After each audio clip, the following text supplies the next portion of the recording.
Yellowstone's grizzly bears are waking up. Wyoming's wildfire season may be getting an early start. And like something out of Jurassic Park, mutant hybrid bighorn sheep in Montana could pose a threat to herds in the Cowboy state.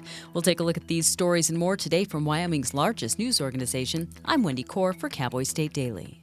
Grizzly season in Yellowstone National Park kicked off this week with two large males gobbling most of a bison carcass in the Hayden Valley area.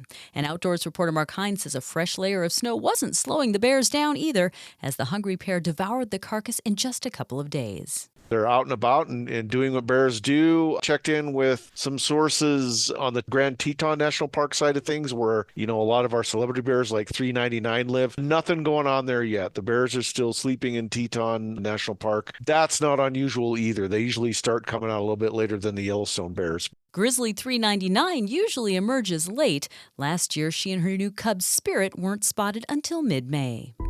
A handful of large, rapidly spreading grass fires around Wyoming in the last few weeks has people wondering if it's a sign that the 2024 wildfire season could be devastating for the Cowboy state.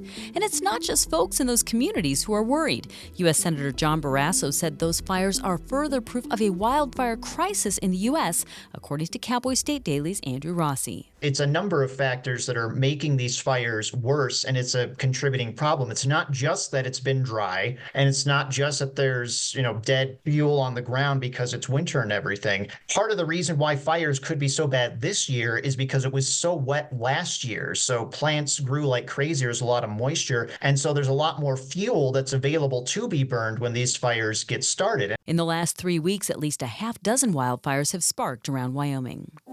U.S. Representative Harriet Hageman voted Wednesday to ban the use of social media applications like TikTok in the U.S. if they're owned by companies in countries considered by the U.S. as adversaries. The biggest target of the legislation is TikTok, owned by Chinese company ByteDance, which would be required to either sell the hugely popular video app or face a blackout in the United States. Hageman said that she believes TikTok does pose a grave security risk for the United States, which is a stance also shared by many Democrats. The vote passed by a very large margin on bipartisan lines, and even President Joe Biden has said he supports it. The bill will next move to the Senate for consideration. I'll be back with more news right after this. Do you know it's illegal to dig or excavate without knowing what's below? This is Jan Warren, Executive Director for One Call of Wyoming. We will be hosting workshops around the state to educate homeowners, realtors, landscapers, underground facility owners, and excavators on the state law, industry best practices when it comes to planting a tree, building a fence, or any other excavation project you have planned. Join us for a free breakfast, get your questions answered, and learn how One Call of Wyoming is here to help. Go to onecallofwyoming.com and register today.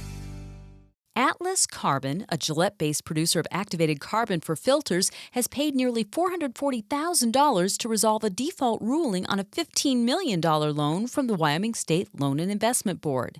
Cowboy State Daily's Pat Mayo reports that the company, which turns coal into activated carbon for filters that strip impurities out of water and air, had its financial lifeline cut short by the investment board at a February 1st meeting. The State Loan and Investment Board made a default ruling against the company because they had borrowed $15 million from the state. Things didn't look good, and then all of a sudden, out of the blue, Atlas Carbon has arisen from the ashes. They paid back all the money that they were late on, and they're good. Atlas Carbon has been held up as an example of developing other valuable products using Powder River Basin coal other than burning it to generate electricity.